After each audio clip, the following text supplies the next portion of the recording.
Hello guys and welcome to the second episode of a day with the director series. और आज इस episode में हम बात करेंगे हॉलीवुड के पॉपुलर, क्रिएटिव और पैशनेट डायरेक्टर्स में से एक जैक स्नाइडर की बेस्ट मूवीज की।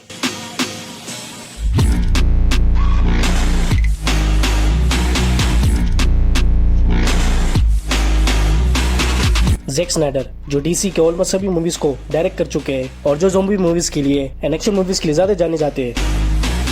और इस वीडियो में भी आपको best action sequel, scary, sci fi, graphics and yes bold scene भी देखने को मिल जाएगी और जिन्हें मैं आगे जाकर हाईलाइट कर दूंगा। मैंने इनके सारे मूवीज को IMDb रेटिंग के हिसाब से अरेंज किए हैं। Then let's watch.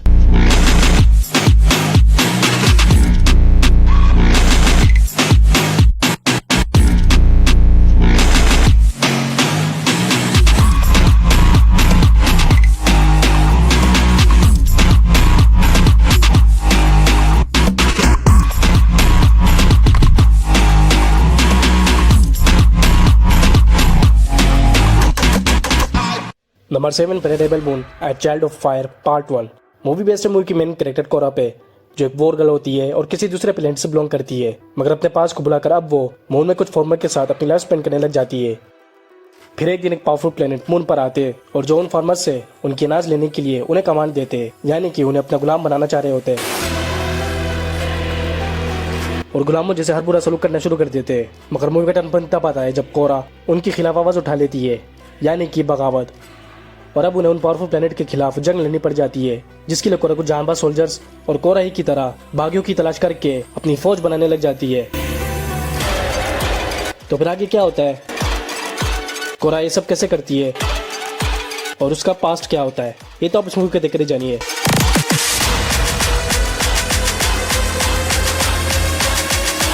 इस मूवी में आपको best action, fights, sci fi, graphic और एडवेंचर देखने को मिल जाएगी।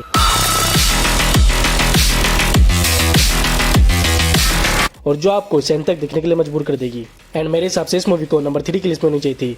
अब तक के इसके 2 पार्ट्स आ चुके हैं और दोनों ही पार्ट्स हिंदी में। इसकी फर्स्ट पार्ट रिलीज हुई थी 2023 में और इसे IMDb रेटिंग मिलती है 5.6। नंबर 6 पर आती है आर्मी ऑफ द डेड। इसकी स्टोरी शुरू होती है लॉस एंजलिस से, जहाँ पर सारे लोग एक नॉर्मल लाइफ स्पेंड कर रहे होते हैं और जल्द से जल्द वहां से निकलने की कोशिश करना चाह रहे होते हैं, क्योंकि लॉस एंजलिस में एक पेंडेमिक फैल चुकी होती है, ज़ोंबी पेंडेमिक, जहाँ पर बाकी के सर्वाइवल शेल्टर टाइप प्लेस में फंसे हुए होते हैं, मगर उन सभी की बैंड बजी हुई होती है। फिर एक बिजनेसमैन एक एक्स मरीन को एक प्रपोजल देता है, जिसमें लॉस एंजलिस के सबसे बड़े कसिनो में 200 मिलियन की चोरी करनी होती है, जिसके बारे में किसी को कोई खबर नहीं होती और जिन पैसों से उनकी लाइफ चेंज हो सकती है। बट प्रॉब्लम ये होती है कि वो कसिनो ज़ोंबीज के बीचों बीच होती है। तो फिर वो एक्स मरीन एक टीम बनाने में जुट जाता है, जिसमें एक चॉपर पायलट, एक हिटमैन, एक लोकल एक्सपर्ट, एक्सेट्रा एक्सेट्रा। वो पहुंच जाते ज़ोंबीज के इलाके में अपनी लाइफ चेंज करने के लिए। मगर वहां जाकर वो सब शॉक हो जाते हैं जब वो डिस्कवर करते हैं कि वो ज़ोंबीज काफी इंटेलिजेंट है, जिनका एक लीडर और एक क्वीन है और जो काफी स्मार्ट और फास्ट है।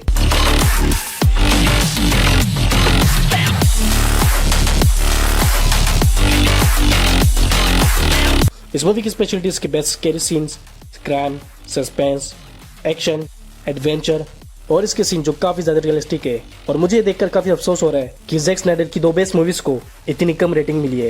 एंड मेरे हिसाब से इस मूवी को नंबर 2 की लिस्ट में होनी चाहिए थी। आपको क्या लगता है, मूवी देखकर कमेंट सेक्शन में जरूर बताइएगा।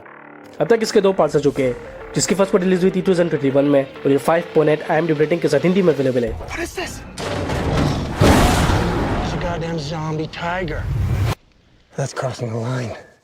नंबर 5 सकर पंच। इसकी स्टोरी शुरू होती है एक टीनेजर गर्ल से, जो अपनी मदर को खो दे देती है और अपनी यंगर सिस्टर के साथ सरवाइव कर रही होती है। मगर फिर उसका स्टेप फादर उसे अब्यूज करने की कोशिश करता है और उसकी सेल्फ डिफेंस को उसी के खिलाफ इस्तेमाल करके उसे मेंटल हॉस्पिटल भेज देता है एंड उसकी मदर की सारी प्रॉपर्टी अपने नाम कर देता है। और फिर जहाँ से उस लड़की की सर्वाइवल जर्नी शुरू हो जाती है और फिर वो उस मेंटल हॉस्पिटल में अपनी तरह की लड़कियों से मिलती है, जिन्हें भी जबरदस्ती वहाँ पर रोका जा रहा होता है। मगर वो टीनेज गर्ल वहाँ से निकलने के लिए और अपनी आज़ादी पाने के लिए फाइट करती है, एक वॉर की तरह, जिसमें एक तरफ उस हॉस्पिटल के डॉक्टर्स यानी कि एनिमिस होते हैं और दूसरी तरफ वो टीनेज गर्ल और उसके साथ बाकी के पेशेंट्स।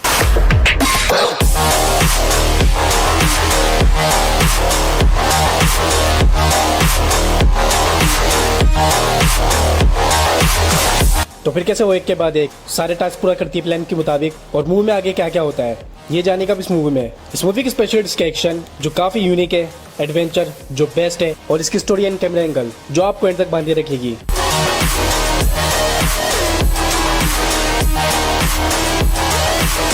तो उसे आप मिस मत कीजिएगा। ये मूवी रिलीज हुई थी 2011 में और ये 6.1 IMDb रेटिंग के साथ हिंदी में अवेलेबल है। नंबर 4 पर लेजेंड ऑफ गार्डियंस।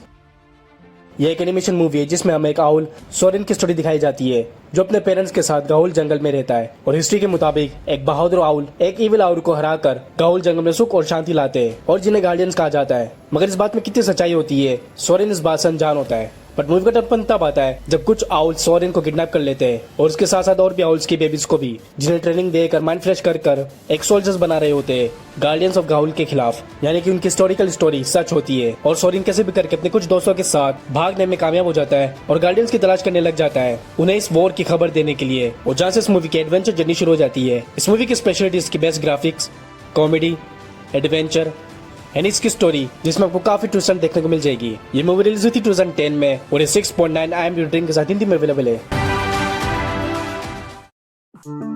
नंबर 3 पर है ज़ैक स्नाइडर की पहली DC movie man of steel.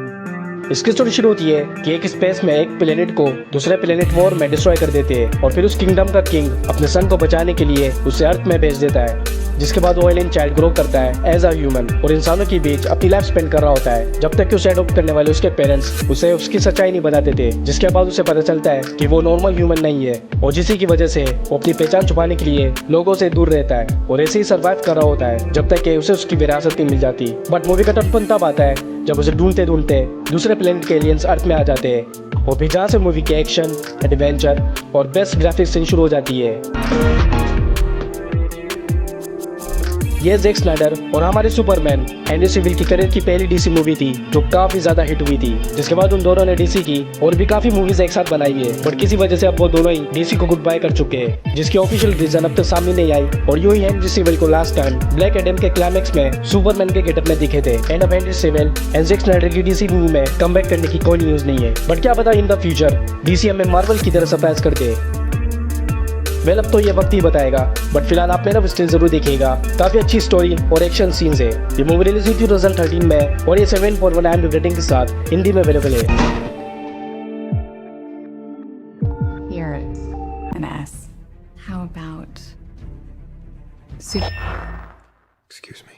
तो ज़ैक स्नाइडर की DC की फर्स्ट सुपरहिट मूवी के बाद अब बात करते हैं ज़ैक स्नाइडर की करियर की फर्स्ट सुपरहिट मूवी की, down of the dead. Movie का कॉन्सेप्ट होता है कि एक शहर में ज़ॉम्बी पेंडेमिक फैल जाती है जो कहां से आई हुई होती है और कैसे फैली होती है कोई नहीं जानता, और बड़ी तेजी से उस शहर के ऑलमोस्ट सभी लोग इन्फेक्टेड हो जाते हैं और बाकी का सर्वाइवल कैसे भी करके एक मॉल में पहुंच जाते हैं और मदद की तलाश करने लग जाते हैं।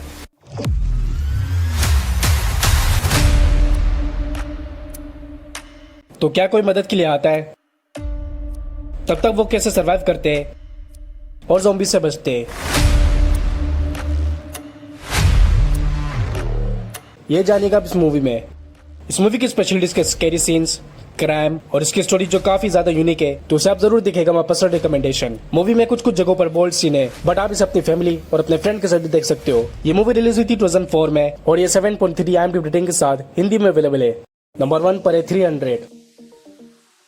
ये एक पीरियड मूवी है जिसकी स्टोरी शुरू होती है 300 AD से, जहाँ पर रोमन एम्पायर के एक विलेज जो स्पार्टन्स के नाम से जाना जाता है, और वो स्पार्टन्स अपने विलेज के बच्चों, बूढ़ों और औरतों की हिफाजत करते हैं। मगर एक दिन ज़ेरेक्स, जिसके पास बेशुमार पावर और आर्मीज होती है, और वो स्पार्टन्स के पास एक मौका के लिए अपनी आर्मी भेजता है, इन शॉर्ट उनके विलेज को भी अपने एम्पायर में शामिल करने के लिए। बट स्पार्टन्स अपने बच्चों और औरतों की हिफाजत के लिए उन्हें मना कर देते और बगावत पे उतर आते, जहाँ से उन स्पार्टन्स और इन्फिनिटी पावर ज़ेरेक्स की वॉर शुरू हो जाती है, जिसमें ज़ेरेक्स अपने मैसिव आर्मी को स्पार्टन्स को मारने के लिए भेजता है और दूसरी तरफ सिर्फ 300 स्पार्टन्स अपने हक के लिए उस आर्मी का सामना करती है और अपनी काबिलियत और बहादुरी की वजह से एक के बाद एक जंग जीतती जा रही होती है। मूवी में आपको न सिर्फ बेस्ट एक्शन और बेस्ट फाइट सीन देखने को मिलेगी, बल्कि इसकी हिस्टोरिकल स्टोरी और कैमरा एंगल भी मस्ट वॉच है, और जिसी वजह से ये नंबर 1 की लिस्ट में फिट बैठती है। अब तक इसके 2 पार्ट्स आ चुके और दोनों ही पार्ट्स में आपको काफी ज्यादा बोल्ड और इरोटिक सीन देखने को मिल जाएगी। इसकी फर्स्ट पार्ट रिलीज हुई थी 2006 में और ये 7.6 IMDb रेटिंग के साथ हिंदी में अवेलेबल है। तो गाइस ये थी R with the director episode 2 Jack Snyder की बेस्ट मूवीज। मैंने अपना टेलीग्राम का लिंक भी नीचे डिस्क्रिप्शन में दिया हुआ है, जहां से आप सारी मूवीज को इजीली देख सकते हो और डाउनलोड भी कर सकते हो। तो जाकर सारी मूवीज देखिए और अपना फेवरेट मूवी कमेंट सेक्शन में जरूर बताइए, और ये भी बताइए कि आपके हिसाब से कौन सी मूवीज को नंबर 1, नंबर 2 या नंबर 3 पर होनी चाहिए थी। और अगर आपको स्पाई मूवीज देखनी है जिसमें आपको best action, crime mysteries, R-rated comedy, adventure और लव स्टोरी भी एक्सपीरियंस करने को मिले, तो फिर हमारी video 10 best of spy agent movies की लिस्ट आपके लिए बेस्ट है। अब मिलते हैं नेक्स्ट वीडियो में, तब तक के लिए टेक केयर।